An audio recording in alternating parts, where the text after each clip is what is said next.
আলহামদুলিল্লাহ, আজকে returning officer উনি আমার চাহিদা মোতাবেক আমাকে ফুটবল বরাদ্দ প্রতীক দিয়েছেন। এই 13তম সংসদ নির্বাচনে আমি স্বতন্ত্র প্রার্থী হিসাবে ফুটবল প্রতীকের প্রতিদ্বন্দ্বিতা করব।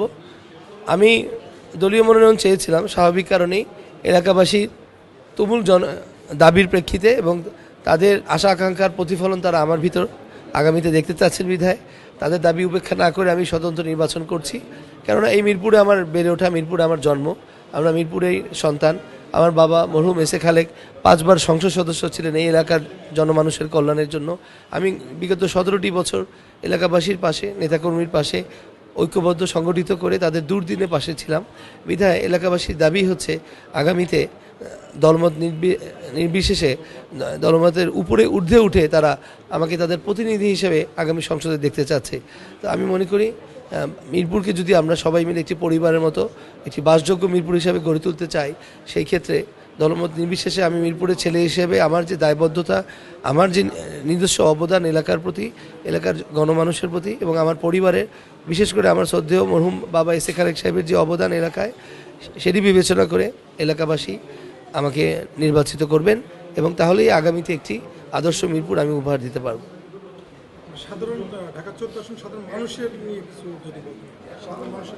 দেখেন, দীর্ঘ 17টি বছর পর জাতি একটি সুষ্ঠু নিরপেক্ষ ও অবাধ নির্বাচনের জন্য উন্মুখ হয়ে আছে।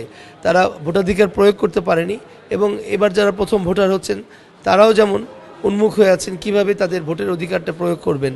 তাই একটি উৎসবমুখর পরিবেশে আগামীতে এবং আমি আশা করি নিরপেক্ষভাবেই প্রতিটি প্রতিদ্বন্দ্বী প্রার্থী প্রত্যেকেই যাতে সমান অধিকার থাকে, কোনো ধরনের সহিংসতা কেউ যাতে না জড়ায়, তাহলে শান্তিপূর্ণ পরিবেশ যদি বজায় থাকে তাহলে কিন্তু একটি উৎসবের মাধ্যমে ভোটের হারও কিন্তু অধিকারেই পড়বে।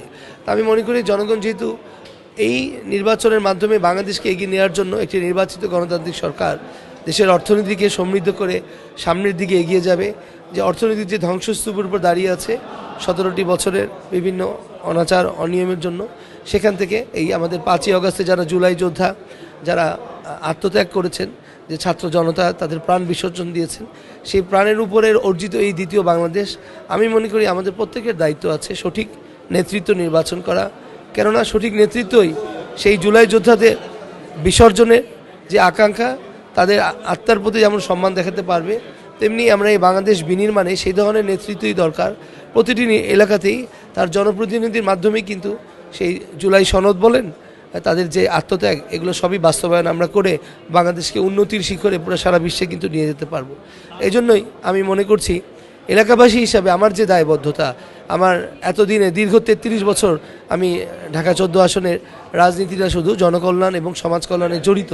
তাই একজন সমাজকর্মী হিসাবে, রাজনীতিবিদ হিসাবে এবং রাজনৈতিক পারিবারিক পরিবেশে যে আমার বেড়ে ওঠা, সেই প্রেক্ষিতে আমি বলতে পারি এলাকাবাসী আমাকে ভোট দিয়ে নির্বাচিত করলেই কেবলমাত্র এই মিরপুরের যথার্থতা পাবে।